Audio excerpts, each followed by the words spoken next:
Welcome back to the Raising Rock podcast. I am Elise and I am your host.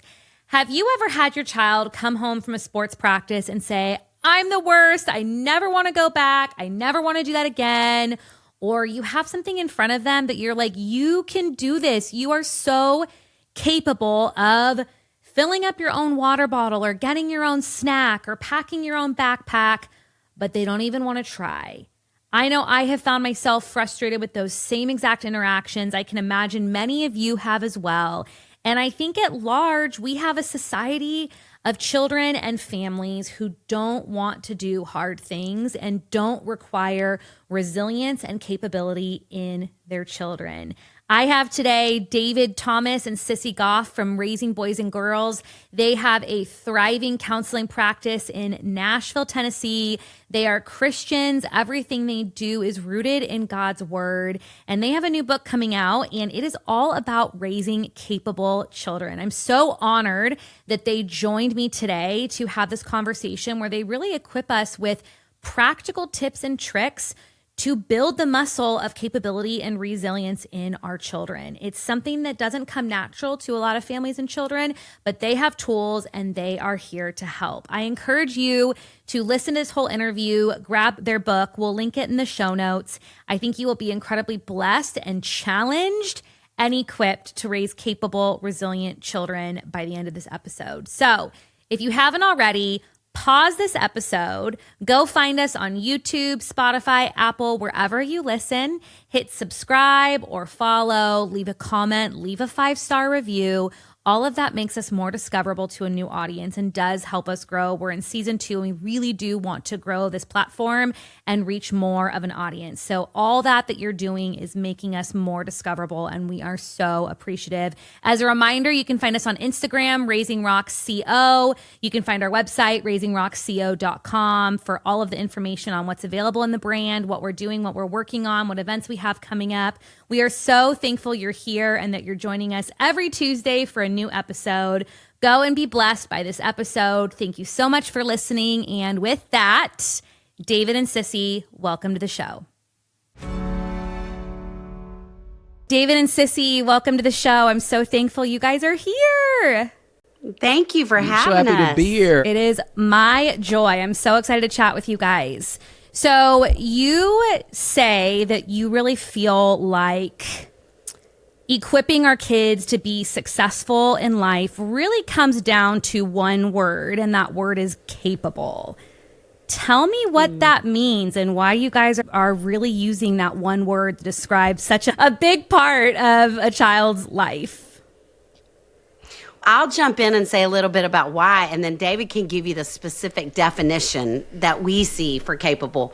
We have been counseling kids, both of us, for over 3 decades. So it's a lot of years. We've seen a lot of shifts with kids and with parents, both. And we know the mental health statistics are not good with kids. Anxiety, depression, suicidality is happening more and younger, all of those things, than ever before. And we have been doing our best to really help parents when those things happen with, here's how to help your kids, here's how to equip your kids, here are tools. Let's get them back to a place where they feel sturdier. And we've talked a lot about resilience, but what we have realized is so much of what we do as therapists is on the back end. It's when the problem is already when the problem is already there. And we're really wanting to go towards the front end, to be more proactive than reactive, and to say, we believe there are things we can do that can be game changers for kids, that can arm them with a sense of capability that when the storms and the hard things come, they feel equipped as to how to handle it. Because not only is it that, obviously, we're in Nashville, we have walked families from a school that we adore through a school shooting that is so horrendous and traumatic. And there are big things happening in our world. But we're also, Elise, seeing kids who are delaying getting their driver's license. We're seeing kids who don't feel capable to reach out to a new friend who say, that's awkward, I'm not doing it, who can't carry their backpacks, who we're hearing from preschool teachers who say kids don't know how to cut up their own fruit. There are so many things that kids don't feel equipped for. And we know that reality is the kids we love are going to have to navigate hard things.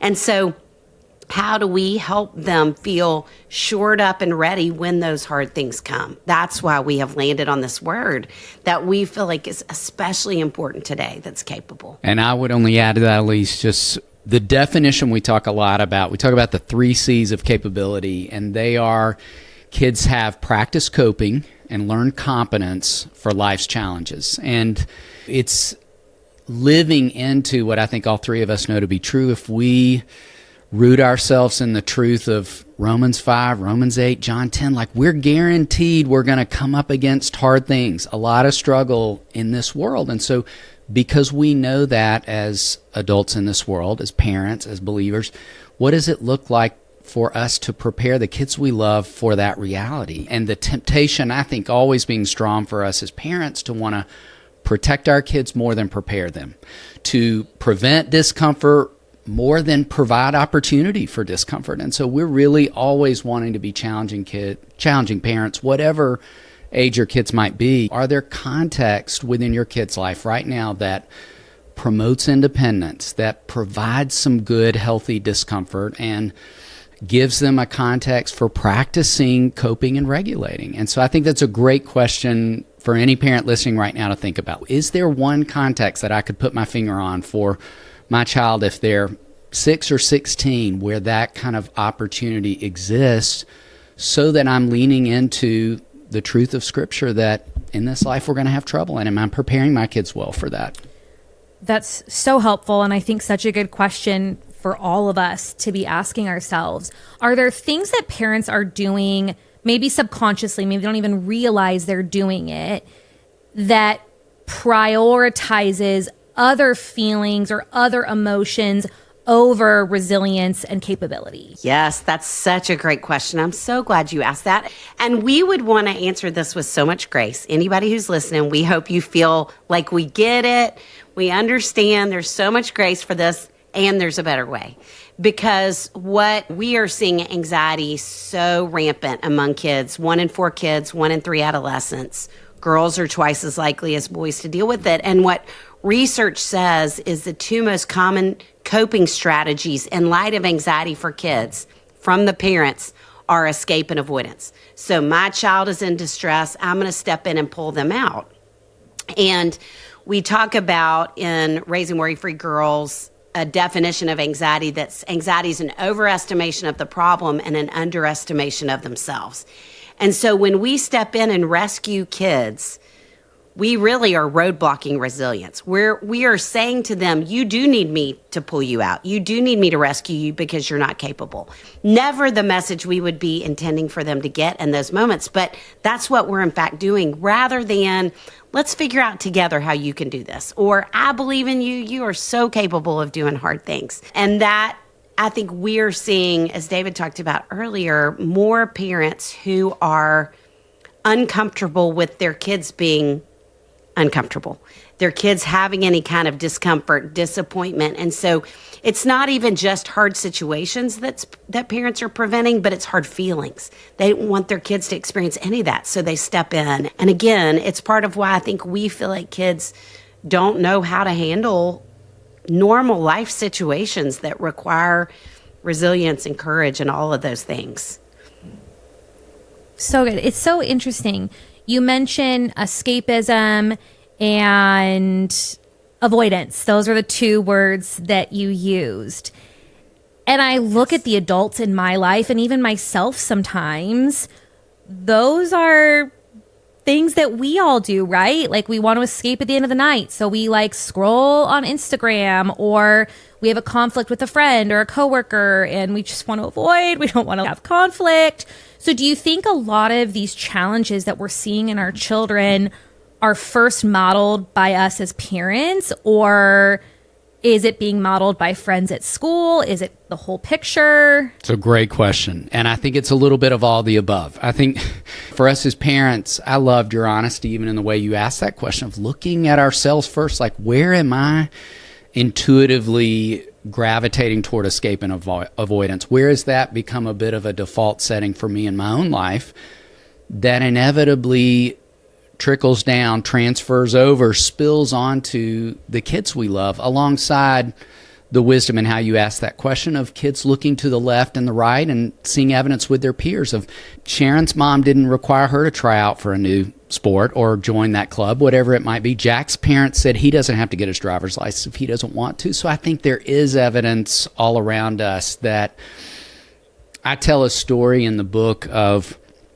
my firstborn, my daughter, when she was growing up. She was a kid who was often overwhelmed when we went to playgrounds and there were those big things to climb on that I have twin boys that they intuitively took to those things a little bit like Spider-Man, and that was not the case for my daughter. And helping her face that fear of climbing things, because she would report that fear was getting in the way when she went to school with friends who would climb to the top of these things, and she really wanted to be with them but couldn't get past that fear of the climbing. And I can remember one day being at the park and helping her do it, and she was in tears as we were climbing together and wanted to get back down. And I was like, sweetheart, you've got this. I've seen you climb even farther. And I kept climbing with her, pushing her through tears, and her tears got louder and bigger. And I can remember looking across the park and seeing a mom looking at me like, you are the world's worst father. Can you not tell this kid is in distress right now?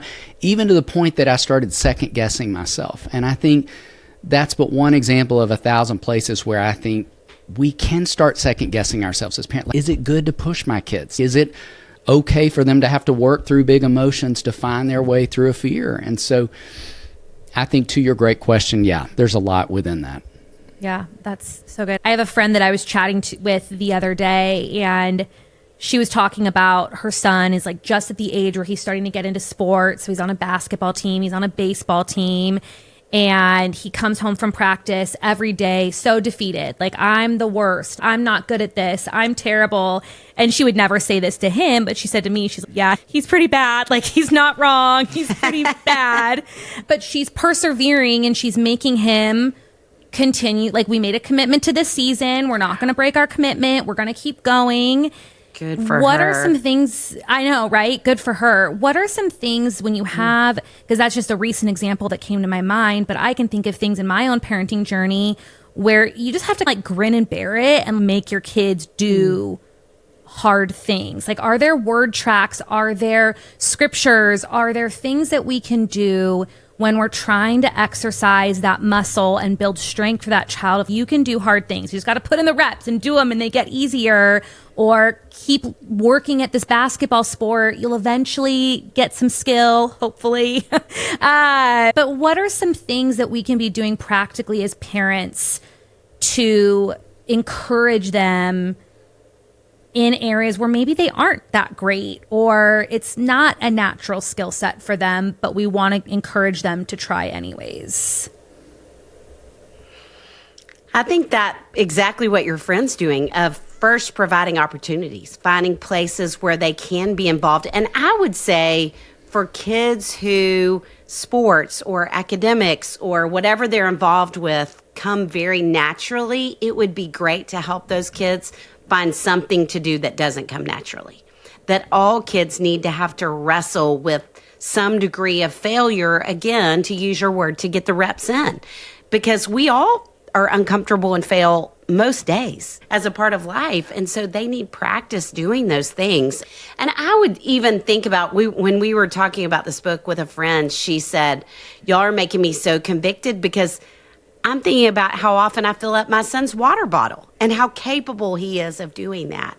And so thinking of, we love to say, think of 2 things you're doing for your kids right now that they can do for themselves, and think of 2 things you're doing for your kids that they can almost do for themselves, and that we want you to stop doing all 4. And giving opportunity like that of them learning some independence and some competence, giving them opportunities to experience discomfort, and then to your point too, of having scripture, having something that you say. We love mantras, and mantras can be, you can do hard things. Mantras can be, you can do all things through Christ who strengthens you. Whatever it is, that we have some things that we say over and over to them, where it's not only their voice in their heads that can be critical and tell them they can't, but they have your voice telling them how capable they are and that they in fact can. That's amazing. I love that. Do you think that faith and scripture and Christianity plays a part in a child believing that they are capable and believing that they can do hard things? Absolutely. And we've believed that to be true for as long as we've been doing this work, at least. But Sissy and I feel more passionate about talking around that than I think any other time in 3 decades of doing this work, because what we're seeing, what we have been seeing for some time now, is this big space growing between our kids' faith over here and their feelings over here. And it's like the two never intersect. And we absolutely want the two to intersect. We want kids' faith to inform their feelings, because that's what allows kids to find their way to truth, the things that are the most true about who I am, the things that are the most true about who God is. If we think back to that passage we've been talking around of, in this world there will be trouble, the next line is, but take heart, I've overcome the world. There's so much hope and goodness in the last part of that. But if my feelings are flying the plane in a lot of moments, I can't find my way to the latter part of that scripture, to the truth and the hope and the goodness that comes at the very end, because my feelings can cloud so many things for me in those moments. And I think a great example is even connecting back to the great question you just asked and talking about your friend's son. I talk a lot about how boys intuitively swing between blame and shame. Like, it is the most intuitive move, I think, for so many males in this world. And blame is nothing more than discharge pain, and shame is nothing more than self-contempt. So to the very example you gave, I think so many boys in that moment would be, my coach is not teaching it the right way, or you bought me a terrible set of shin guards. That's all the blame over here. And then the shame is the very thing you said. I'm the worst player. I can't do anything right. And the healthy middle ground between blame and shame is ownership. But if my feelings are flying the plane, if they've taken over, I'm just going to swing between blame and shame. I'm going to be speaking these lies about who I am. I'm going to be pointing the finger out and blaming any person around me. And my faith is what allows me to get to that truth, to the truth of ownership. And the starting point of that is just some kind of statement like, of course I'm not the best player on the team, because this is only my second practice and I've never played soccer before. And I'm growing. I think for any parent listening, Sissy and I would want to remind you, we all know this to be true, but it's easy to lose sight of. I think about that phrase, growing pains, and how within a physical context, our pediatricians are reminding us, like, when our kids' bodies are growing, they're going to have pain. Like, while those muscles are stretching and the bones are growing. And the same is true for our kids emotionally and spiritually as well. There's going to be discomfort and struggle when the growth is happening for our kids emotionally, relationally, spiritually, on so many levels. But I think we lose sight of that. And again, instinctively move toward the escape and avoidance. I see him struggling. I see him hurting. I see him in pain, and I want to figure out how to pull them out, as opposed to allowing this to be a context for the good growth to happen. I'm a boy mom, so your blame and shame hits. I'm like, yes, that is the two things that happen in our home. It's either blaming the brother or somebody for what happened, or the shame is, I'm so stupid. I'm such a stupid kid. Yes. I'm the worst kid. And I'm just curious to run this by you guys, what you would say, my word track, because that's something that we deal with a lot in the home, is I'm such a stupid kid. I'm the worst kid, or something like that, right? I always say back, or if they say, I'm dumb, I'm such a dumb kid. I'm like, you're not a dumb kid. You're a sinner, just like all of us.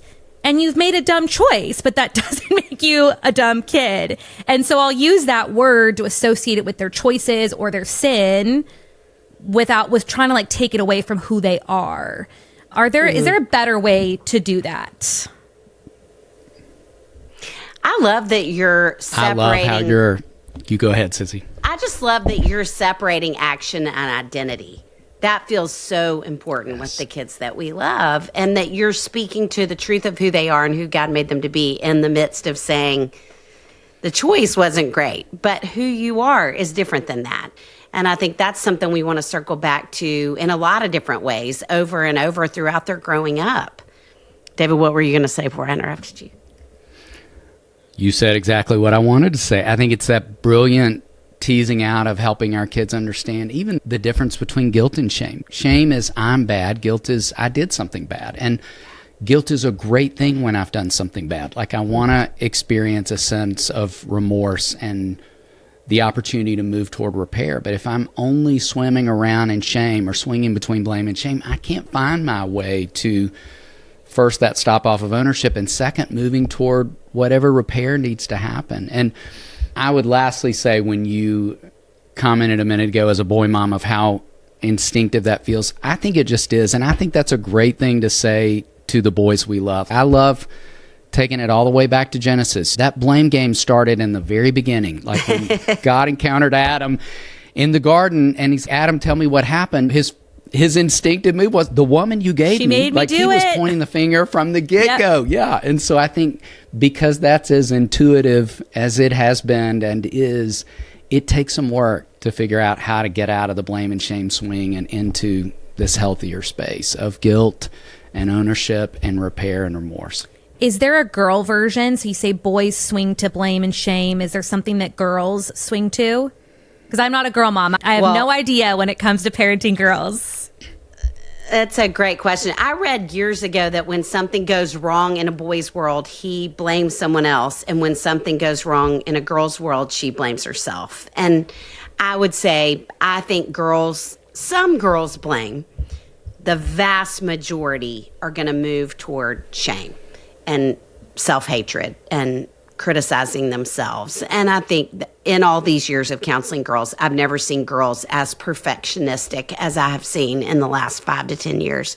The amount of pressure girls are putting on themselves to excel at academics, athletics, arts, relationships, every aspect of their lives, they are putting so much pressure on themselves. And I think it's because that is what is driving it so much of the time, that I'm not enough. And so I've got to push myself to be enough. And how can parents help girls with those emotions? I talk with parents a lot about the perfectionism and how you, as her mom and dad, are her heroes. And so I want you, as her parents, to fail in front of her, to talk about your own failure in front of her. Because when she sees my heroes mess up too, she's going to accept that in herself so much more. Plus, to your point earlier, to the degree that we know that we're sinners and that we do in fact fail, we know how desperately we need Jesus. And so I think when we can narrate that, talk about that in our own lives, it's going to help her find a lot of freedom. And I will tell parents on a really practical level, I want you to go do something together as a family that no one can do well, and then laugh at yourselves in the process. Because those of us who are perfectionistic, me being one, we do not know how to laugh at ourselves. We don't do that well. And I think, I can't imagine if my parents had taken me,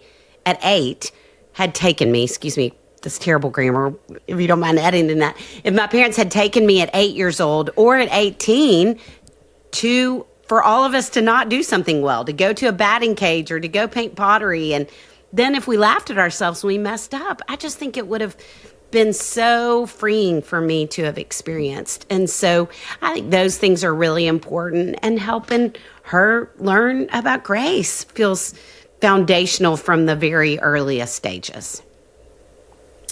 I love that. I think, and even that's something I think for the adults listening that's really powerful. We all learn so much more from our mistakes than we learn from doing things the right way. For many years in my career, I don't know, I might edit this out, I'll have to think about it. But for many years in my career, I oversaw many different teams, large teams. And I had one manager that when she would bring her team together, it was always on Fridays, and she used a choice word that starts with an F, and it was that word, Friday. And everyone had to come to the meeting that Friday with something they messed up on. Nobody was allowed to come and brag on what they did or talk about all the sales they made. They specifically had to come with what their choice word was. You can guess what that word was. And that always just stuck out to me, of such great leadership. Yes. Maybe not the choice word, of what great leadership that was. Let's call it something else. We could call it Failure Friday. There you go. Failure Friday. Brilliant. Oh, I love that. Failure Friday. We're going to do it. I just always thought that was such good leadership because you learn so much more from your mistakes. Your peers learn more from your mistakes. And it really builds this muscle of humility and stripping yourself of the pride of, I'm so good. Look at how amazing I am. It's, look actually how terrible I am. And let's all try to learn from where I've messed up. Amen. Totally agree with that. I love that idea. Anyways, Failure Friday. I like that a lot more than the other word. We'll go with that one. Much more on brand. So what are some things you mentioned? 2 things that you're doing for your kids that they can do for themselves, 2 things that you're doing for them that they can't do or almost can do, and stop doing all 4. Are there any other techniques or things that parents can be doing practically to build that strength and that muscle of capability in their children? One of our all-time favorite things about the new book is we put in 100 what we call CBEs, capable building exercises, and we broke it down by ages. So there's a preschool bracket, there's an elementary school, middle school, high school, so that all throughout development, parents could be thinking about what are some things, and a lot of them are super fun. What are fun things we could be doing as a family that allow the kids I love to be growing in these ways at these different points in development. So our hope is not only does it provide a lot of practical for parents, but our hope is it's a lot of fun to do as families, to be test driving these things together. I love that's going to be such a practical tool for families to hold on to. That is certainly our hope. And the first half of the book is why we feel like capability is so important in this day and time. And the second half is full of strengths, skills, and strategies that we believe are really necessary to navigate life in this day and time and that build resilience. And so we picked 5 of each that we really consider crucial with kids. And it's like dealing with disappointment and failure is one of them. Flexibility is another one that feels really important. Gratitude, so many things that we think, again, are doing the preventative work of scaffolding kids where they figure out more of who they are and have this confidence in who they are from a deeper place than doing the work of putting out fires that we're so normally doing with kids today. That's so good.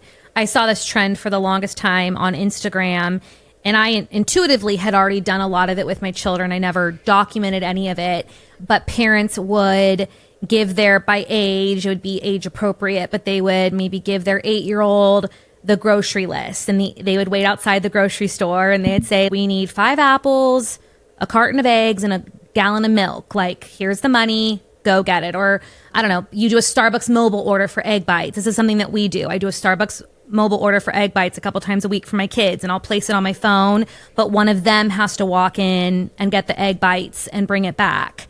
Would you say that level of independence, of course, by age, is negligence, or would you say that's actually really solid parenting to allow your children to go do some of those activities? We'd say fantastic. I think there's so much wisdom within those kind of practices. And can I just laugh with you, Elise? I had a conversation with a mom at one point when that was getting a lot of traction, and she said to me, David, I test drove the experience with my 10 and 12-year-old and was blown away by how well they did in the grocery store. She said, my husband, on the other hand, texted me twice when I gave him a list. And so she was like, I've got some capability building to do with my husband so he can fly solo at the grocery store. Oh, which I thought was great. That's really funny. I'm laughing. I'm thinking about all the different videos, because you see a lot of videos about stuff like this where parents will like poke fun at their adult children. Like, my son had to call and make his own doctor's appointment today, and he didn't know his date of birth, or he didn't know his social security number, or like he had to call me to like book the appointment. But you're so right. Like, our husbands totally call us for that information. So maybe some of these practical exercises will work with our husbands. There you go. CBEs for dads. That is so good. So good. Do you feel like this rise of gentle parenting has impacted children feeling capable, resilient? You mentioned flexibility, like some of these really core characteristics we want to build on our children. Has gentle parenting helped or hindered those character building opportunities? I am so grateful that you're asking that question. And again, all these years of counseling, we've seen the trends in kids, we've seen the trends in parenting, and we have a whole chapter on the swings. We talk about how every correction feels like an overcorrection, and that today's parents, it really is all about empathy and attunement. So sitting with kids and their big feelings, normalizing those feelings for them, and often not helping them work through the feelings, to the degree that what we call this day and time is expert-based parenting, that parents are deferring towards the experts on their devices to tell them what to do. In fact, Elise, to your great question, I met with a mom not long ago, and she said, we were at a family gathering and my teenager was being so disrespectful and I didn't know what to do. And so I went to the bathroom and I got on the parenting app that I have downloaded and I asked the chat bot what I needed to do with my disrespectful adolescent daughter. And what is so concerning to me, there are a lot of levels of that being concerning to me, but I think what worries me the most is I think parents are deferring to more outside resources than internal resources. And they're not trusting their gut anymore. And a lot of the trends in parenting today are making that only worse. And we sit with parents, and we did a parenting seminar 6 months ago, probably, David, at a school, and we talked about consequences.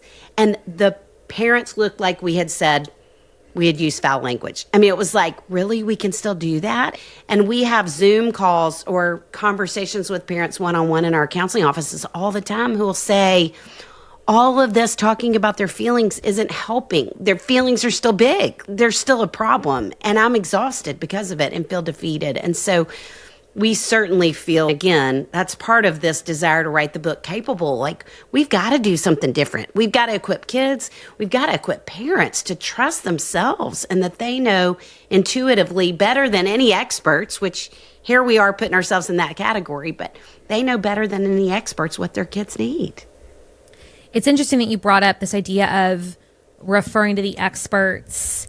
I think so easily we just pledge loyalty to this soundbite that we see on Instagram of, oh, that made me feel good, or that was a good word track, or that was good something, and we follow it, and it starts to impact our theology. It starts to impact our core beliefs without us even realizing it. We're just consuming this information, and we have to be so vigilant in, one, not outsourcing to experts, but two, being really careful who we follow, because the algorithm just starts to feed us this information, and it impacts theology, which impacts character. It impacts everything. And we're just like blindly consuming this information. Oh, 100%. And we sit front row to the evidence of that day in and day out, which is why I think the conversation we're sharing together right now feels so incredibly important. Is there anything that parents can do to involve their school or their community or their church in some of this capability building, or is it something that happens in the home and only in the home?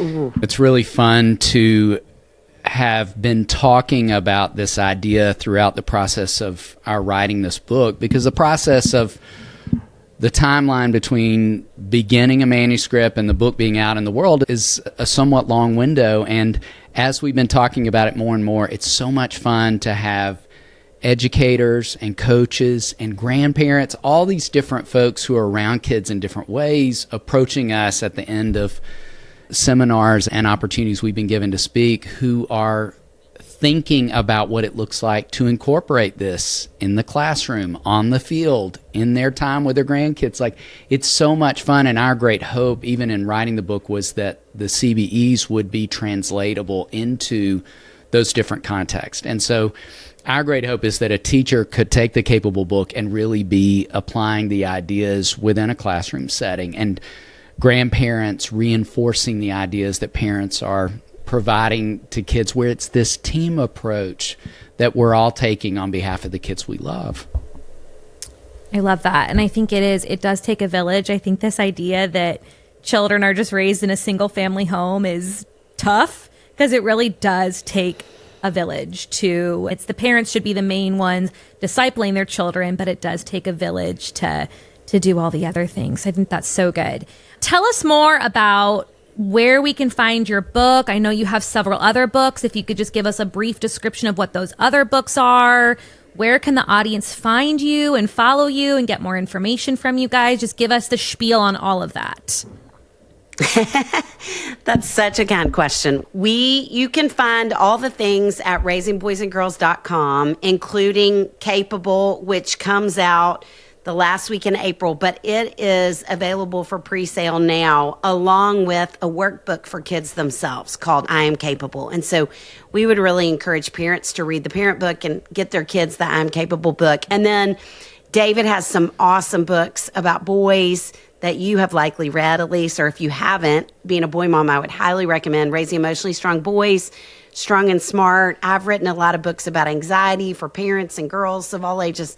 All the stuff is on raisingboysandgirls.com. And then we're really active on Instagram at Raising Boys and Girls, and me at Sissy Goff, just trying to help as much as we possibly can. I can tell you all the things. We have a podcast called Raising Boys and Girls, and we are doing a tour on the new book that sadly we're not getting to California. We wish we were, but 9 cities across the country. So if you're anywhere near, we'd love for you to join us. Oh my goodness. We'll have to find out where those are, maybe make a trip out there. I end every episode with a question for the guests. So I'm going to ask both of you guys to answer this. And at Raising Rock is an acronym for our 4 core values, which are respect, obedience, courage, and kindness. The 4 values that I hope to first instill in my children, and hope that everyone else will want to instill those in theirs as well. Which of those stands out to you, and how can you encourage the mom or the dad listening today to help build that in their child? What a great question. Yes. I would say, in thinking about that great question, you don't need to look any farther than to the right or to the left. And by that, here we are as we record this in the month of January, in the throes of an unbelievable ice storm in Nashville, in our city, and half the city lost power. And for as sad as I have been for so many folks in our community, I have been so deeply encouraged by, to one of those 4 words, the kindness I have seen demonstrated when folks in our community, folks in our neighborhood, folks on my street lost power, and we just jumped to opportunities. I helped push a neighbor's car out of the ice with about 4 other men in my neighborhood, and I have watched people delivering firewood and food and all sorts of things that I think we can miss the opportunities that are right in front of us. I certainly believe in helping our kids have a global perspective on our calling as believers, but let's also make sure we're being the hands and feet of Christ to the people who live to our left and right. I love that, David. Kindness was what came to my mind first, but since you said that, I'll say a different one. And I would say, just along the lines of everything we're talking about today, courage feels really important. And I think my encouragement to parents would be that your kids have more courage than we sometimes give them opportunity to show. And one of my favorite movies, I love all the Chronicles of Narnia books and movies, and there is a scene in Prince Caspian that is actually, I have a little dog. David and I, we didn't say we have a series of children's books that are based on the dogs that we take to our counseling practice every day. And I had a dog named Lucy. And I named her after Lucy from Narnia, and really from one scene in particular that you may remember, that is, Lucy has been, during Prince Caspian, seeing Aslan over and over, and she tried to tell her siblings and they didn't really believe her, and so then he comes and talks with her and they wrestle and hug, and she says, "I wish I was braver." And Aslan said, "If you were any braver, Lucy, you would be a lioness." And I love that reminder. And the next scene is they're going to war, and the I don't know who the enemy even was, but they are coming across this bridge, and on the other side of the bridge stands Lucy with her little bitty dagger facing this whole army, and then Aslan walks up right next to her. And obviously they win. And I think that idea of reminding kids, not that you have to have courage, but that God has already placed so much courage inside of you. You are capable of doing hard things because it's who God made you to be. And I'm so excited to watch that courage come out, that we have this great privilege of reminding kids of that kind of truth, raising up little Lucys and Peters. That could not have been any more beautiful of an answer, both of you. I'm so thankful for those answers, for your time spent with us, for the work you're doing and helping equip us to raise capable kids. It's so needed in today's world. And I'm just so thankful for the hard work that you're doing. I'm sure it doesn't come without some criticism from people. So thank you so much for all that you do.